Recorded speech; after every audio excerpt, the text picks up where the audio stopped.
Saudara-saudara, sesuatu yang paling tidak disenangi oleh manusia, termasuk oleh siswa dan mahasiswa, adalah ketika dia disalahkan, ketika dia dimarahi, ketika dia dicaci, atau ketika dia dihina. Karena itu, hindari sikap-sikap yang membuat manusia tidak senang dengan Anda. Guru yang bijak bisa mengubah sikap, pemikiran, dan perilaku mahasiswa tanpa harus menyalahkan. Sampaikan dengan cara rasional, disampaikan juga dari hati ke hati. Setelah dia memahami sesuatu yang baik itu harus dilakukan, pasti dia akan kerjakan. Ada kesalahan yang dilakukan, biar dia sendiri yang menyalahkannya. Tidak perlu dosen atau tidak perlu guru. Mengubah dengan menyalahkan bisa, tapi yang berubahnya tangan, kaki, mata, telinga. Kenapa dia berubah? Karena takut. Apakah jiwanya berubah? Belum tentu.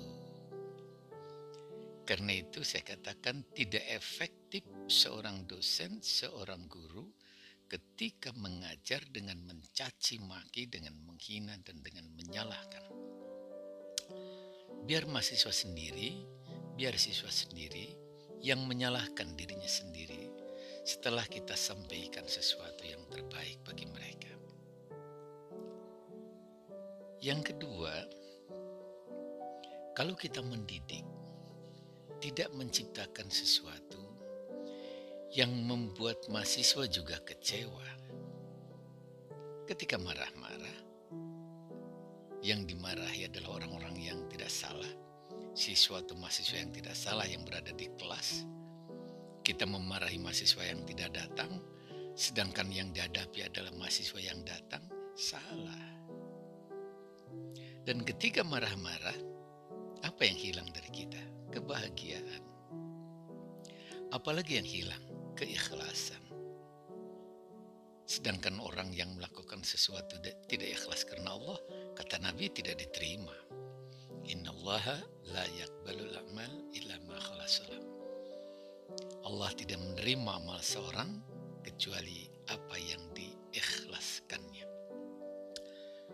Karena itu ketika Anda mengajar dengan marah-marah, itu simbol ketidakikhlasan. Ketika mengajar dengan mencaci, ketika mengajar dengan menghina dan sebagainya, itu adalah simbol ketidakikhlasan. Karena itu, jangan masuk ke kelas ketika kita sedang marah. Jangan masuk ke kelas ketika kita sedang kecewa dengan sesuatu.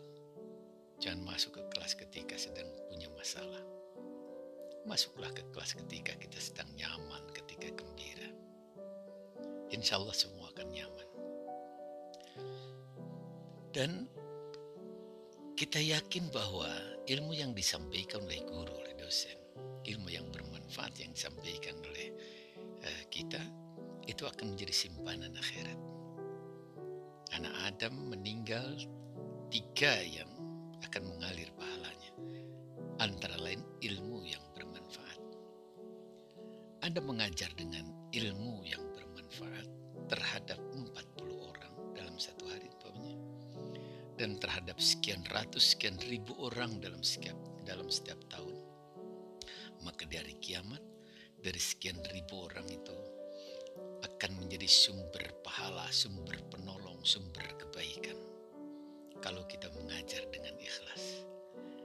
Karena itu, yakini ketika Anda punya tugas mengajar di kelas, Anda tidak dinanti oleh mahasiswa, Anda tidak dinanti oleh absen, tidak dinanti oleh pimpinan, tapi di kelas Anda dinanti oleh malaikat pencatat kebaikan. Sampaikanlah yang baik-baik, semua akan dicatat oleh malaikat sebagai saksi atas kebaikan, dan pahalanya mengalir dari kiamat kelak. Mudah-mudahan demikian.